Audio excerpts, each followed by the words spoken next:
I have a Discord, and my Discord is called Celestialis. So they're called Celestians. It's not because of this game, but that is a category you can be if you're ranked high enough. You can be a Celestial, but Celestians. If you want to be great and you aspire to be great, you're a Celestian too at heart, I believe, um, when it comes to this game. But welcome to my channel. If you're new here, and if this is not your first time here, welcome back. Um, I guess the video today is kind of like gonna be about hero shooters in general. Like hero shooters are unplayable and unbalanced, and that's like a hot take. I know it's just like that seems like morbid right from the start. I know, um, but this is how I've been feeling for the past few years or few months, honestly, but few years when it comes to like all hero shooters.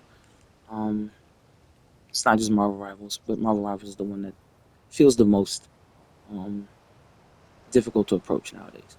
Um, that's one thing a gripe I have about console games, like heavy consoles, like Xbox and PlayStation. The games that are also hero shooters that are playable, that PC characters have access to, that may not have big names like Marvel Rivals and Overwatch, but other people who play PC that may know about these other games um, that are hero shooters, they know there are other options out there. We don't have that as console players, but um, it's not gonna be like a complaint video. I know it may seem like it is, but this is more of a like, as a person, if I were to approach this as a person who was kind of looking from the outside, um, looking in, what would I want to see so that it would feel like this would be a game that I would like to approach or play, or a genre that I would like to approach or play. Um, Hero shooters, I honestly feel like, and this might be another hot take or whatever, I feel like all heroes in the game, all the champions, whatever that their name is for um, the characters in the game, they should all be playable slash viable in the game. I know they're all made different. They all have a bunch of different abilities. Some characters can fly. Some characters can dig underground. Some characters can throw a bubble that if you stand inside of it, your health comes back. Like hero shooters are diverse, and they're diverse for a reason because it makes the game feel immersive. It makes the game feel dynamic. Honestly, people play hero shooters, I believe, because there's so many different things that can happen in a fight, so to speak, for the game. Like if your team is fighting someone else, there's so many different things that can happen in a match. Like however long the back to back fights take, or however long it takes for the your team versus this specific team to be over. Like if it's a 12-minute game, um, there's so many different things, variables that can happen. You can have an Iron Man on the enemy team and he's shooting bullets from the sky. You can have an Iron Man that's on the enemy team and he's on the ground and he's not trying to be hit and be in the sky and isolated. He's behind his teammates and he's um, shooting nukes at you. Um, that's what you can come into contact with in hero shooters, and I think that's what makes hero shooters so fun. Um, but what doesn't make it fun slash approachable slash made for gamers, like every gamer, or a casual gamer, uh, is that the characters just aren't balanced overall, and then the changes that are made. And I think this is the point that's really important. So everyone, I say this, I think the changes that are made are always true dramatic when the changes are made when it comes to what the meta is. Now, what I mean when I say meta is basically the characters that people who are playing competitively slash people who are just in the game playing as just even casually, there comes a certain time in like a game, like in the gaming experience, or like every season or every like few months, where the players realize which characters are the most powerful at the time, and people play those characters the most. Um, so when that happens, people, the devs, to kind of change the meta or to like stop people from playing that character too much because in the eyes of the company itself, you'll have people who look at the numbers and they'll see, hey, uh, Loki's being played a lot more than this other character in the same category he's considered as. Like, let's say for example, he's a support character, which he is. He's a character that can keep his teammates alive. What I mean by that, or help his teammates succeed at with different boosts on like damage boost or speed boost to help turn the fight in their favor. Um, he's People are playing him more often than in this example. People might be playing him more often than they play Mantis or play Cloak and Dagger, which is the character I'm playing as right now. My time to shine. Um, in higher ranks, that might be true. Um, but in when I log onto this game and I choose the quick play option, I don't see Loki in those lobbies. I do not see Lokis. If I see them, they're far and few between. Um, Maybe some people because they just so happen to be lucky slash in their eyes maybe unlucky, they see Lokis all the time. But I don't see him that often. So that observation by the devs, um, it may hold true because of the numbers, but from my perspective, which perspective is different for everyone, I don't see him. And like if I were to literally go through all of my games in the history, Lokis are not in my lobbies. If anything, I'm playing Loki because the character feels cool to me. Um,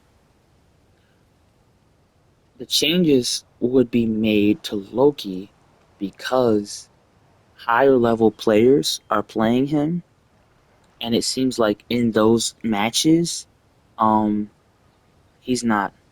He's too powerful. I get it. I mean that kind of makes sense because if you have a character that's kind of good at being good, like a person can kind of just pick up the character and they do well with that character. Um, Now you have people who are in the advanced like higher level realm, and they can pick up that character who's kind of like smooth to play as or kind of easy to play as. Um, and because they're higher level, they're able to play him even better than the casual player is. That makes sense. Make some changes. Those changes, however, don't need to be drastic. Let's say, for example, um, if on release Loki was able to shoot 20 bullets because the pros are playing Loki, and whenever a Loki is in a lobby, um, apparently the team that has the Loki on it wins more often than the team that doesn't. Um, he shoots 20 bullets now. He shoots 10. That's crazy. That's an unrealistic change. That is unrealistic. Um, but it seems like hero shooters will do changes like that so that they can shake up the meta, like we talked about earlier in the video, and get people to pick somebody else besides Loki, and or reduce the rate he wins or his win rate, so to speak, because that's affected by hey, this team won because a Loki happened to be on their team. Now Loki might have been a factor, but there might have been a Punisher, there might have been a Deadpool, a Daredevil on the team that was able to help their team win as well. Um, it's not just it doesn't fall just on the Loki. It's kind of just like just because he's on the team and the team wins, his win rate's going to be high, um, according to the numbers. But according to like how it really played out, there's so many more things involved with the team winning and them just so having happened to have a Loki on their team. Um, so I think when hero shooters make changes, if they don't want to have it so it's like hero shooters are unplayable and unbalanced, they don't want it to be like that. They need to make small changes. And honestly, that comes with a lot of games. Sometimes they'll make big changes, just big changes that kind of like break the game, so to speak. Like a weapon that you used to love playing is no longer playable because there's now every other weapon in the game is better than the one you have. You have to have 1,000 attachments on it to keep up with somebody who has 3 or 4 on their item, on their weapon. It's like in a lot of games it's happening like that, and I really wish that these changes wouldn't be so drastic, wouldn't be so huge, wouldn't be so big. Just make them small so that it'll feel like, okay, I can use this gun, but you know what? I'm gonna use this one today instead. And the change isn't night and day. Or I want to play this character, but I want to play somebody else today. The change isn't night and day. If they make small changes, that would be great. But the changes are so big, and I really would love for games to step away from that. If they want to change the meta, that's up to the player base. That's up to the players. The players are the ones who discover when or which characters are the best during that season. And honestly, there's some characters that people continue to play season after season, no matter what changes take place, because the way the character is made, they're still playable.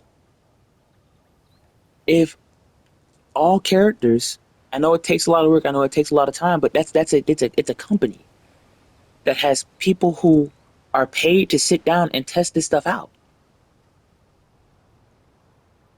All I ask is for the changes to be reasonable, so that playing the game doesn't feel like you're going to work and clocking in and not enjoying the job you clock in and work at. Um, I played a game where there was a Spider-Man in the lobby, and I swear this game now I call this game now Spider-Man and the Marvel Rivals because it feels like it's his game. If you've played Spider-Man and Marvel Rivals, you know what I'm talking about. And if you played a Spider-Man game, you know what I'm talking about. The man can move around the city. The camera looks cinematic. It looks great. It looks so like you're in a movie. It feels like that when you play Spider-Man in this game. Um, I don't think he should be that mobile in this game. He he can use an ability where he slings his web and he's able to kind of like swing literally, and then kind of like use that momentum to carry him even farther, and then swing again, like in less than like 2 seconds. I think that's too fast. That's too fast. He should not be able to. Um, Maybe that's not what needs to change, but he should not. It kind of is. He does need to slow down a little bit. You should not be able to show up on one of your allies, kill them in less than 2 seconds, and then fly away all the way over there to that rock when he was just here in those same 3 seconds. That where he, after these 2 seconds are done, he kills your teammate. He flies all the way over there in less than 3 seconds. That should not be possible. Should not be possible. It should not be possible. Um, a change like that, I know a lot of people who play that character would feel like, oh no, he's dead now. Mm-mm. He's still playable. If they've changed that cooldown that he has on his web swing from like 1 second to 3 seconds, Spider-Man will be more thoughtful about their approach and how they do this. But no, I've never seen a. I don't see Spider-Man. People who play him, I don't see them get their kill or like fight back here for a second, fly in, attack somebody on your team, stick around for like 2 or 3 more seconds, swing on them, and then fly off. All I see them do is do their damage really quick for 2 seconds, and then they're gone. And I get that the game has characters in it that are designed to be able to help eliminate him easier. He's not easy to eliminate. That's the problem. Um, and I really think if they want a casual player base to be high or people to enjoy the game, they have to make changes that are not drastic but healthy for the game, so that the game feels like it's playable and not broken or unplayable.